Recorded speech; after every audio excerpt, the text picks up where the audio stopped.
Hi, Jason Canal, GQue Barbecue. Today we're going to make a steak sandwich, but not any ordinary steak sandwich. We're going to replace the bread with stripped steaks. It's going to be satisfying, it's going to be beefy, and it's going to be delicious. If you want to see how we do that, it's coming up right now.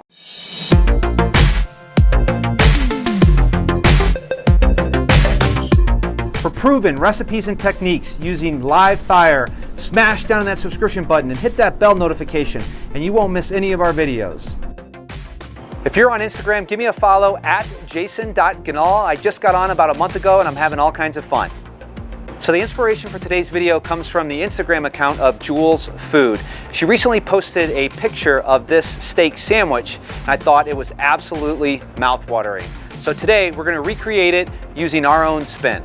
So for today's cook, I'm going to get a whole chimney of hot coals going.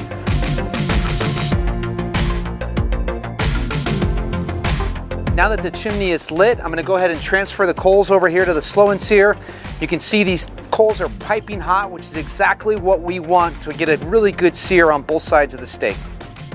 So for today's cook, we're going to use the strip. This strip is going to act as the bun. So I didn't want to get something too big. In Jules' food pick, I thought that was a pretty big steak. I wasn't sure if you're actually going to fit the whole thing in your mouth with one bite. I do want to fit this whole thing in my mouth with one bite.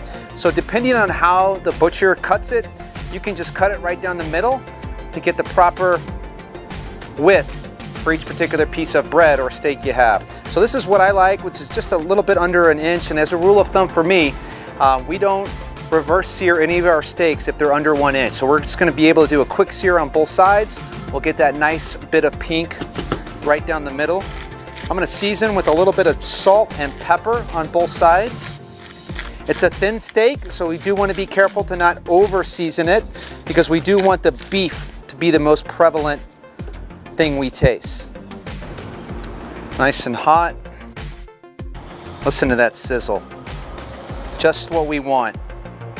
Super, super hot. We're going for just a nice sear on both sides. Then we're going to get them off because they're going to carry over cook a little bit. And if we leave them on too long, then the middle won't have that nice pink color we're going for. Okay, this guy's been cooking for about 2 minutes. I'm going to go ahead and give it a flip. Hopefully we can get some good sear mark on there. Yeah. The Cray Court cast iron grate did its job.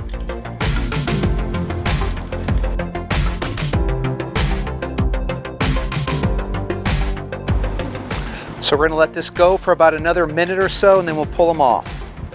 If you want to achieve the crisscross sear marks, basically you cook it for a little bit and then you rotate it 45 degrees so you can get that cross action going. These guys are done, so I'm going to bring them on over. See, on the one that we were going for the crisscross sear marks, we got them right here, so we can use that as the top piece if you're looking for something like that. So this is a strip steak, so it has that nice layer of fat around the side. So I'm going to go ahead and remove that. I'm also going to square off these pieces of meat so that they form the shape of a piece of bread. So we're going to go ahead and assemble our steak sandwich. I got some garlic mashed potatoes right here. I'm going to put down as a base. I am a meat and potatoes kind of guy. I'm not huge in the sauce.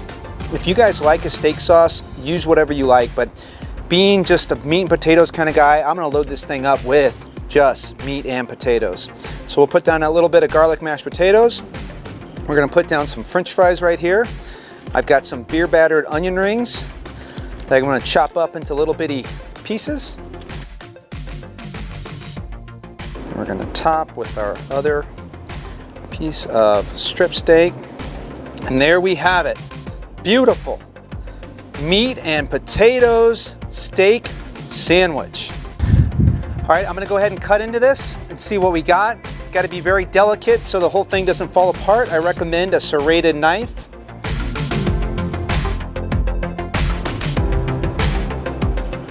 Look at that. Absolutely delicious.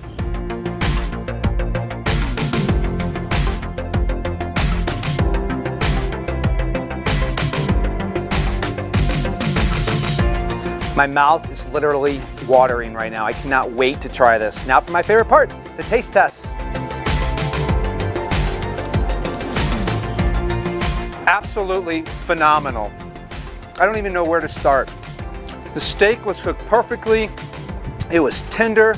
It was tasty, it was beefy, it was very easy to pull apart. The whole sandwich doesn't fall apart as I take the bite. Combine that with the good texture of those hand-cut Kennebec French fries that we do here in the restaurant every single day, and the beer battered onion rings provided that nice crunch to complement the softness, the delicateness of the meat, as well as the softness of the creamy, garlicky mashed potatoes. This was absolutely delicious. Make this for your family and friends, and I'm almost guarantee it will impress them. Guys, if that looked good, if that's something you want to try, give me a thumbs up. Until next time, Jason Canal, GQue Barbecue.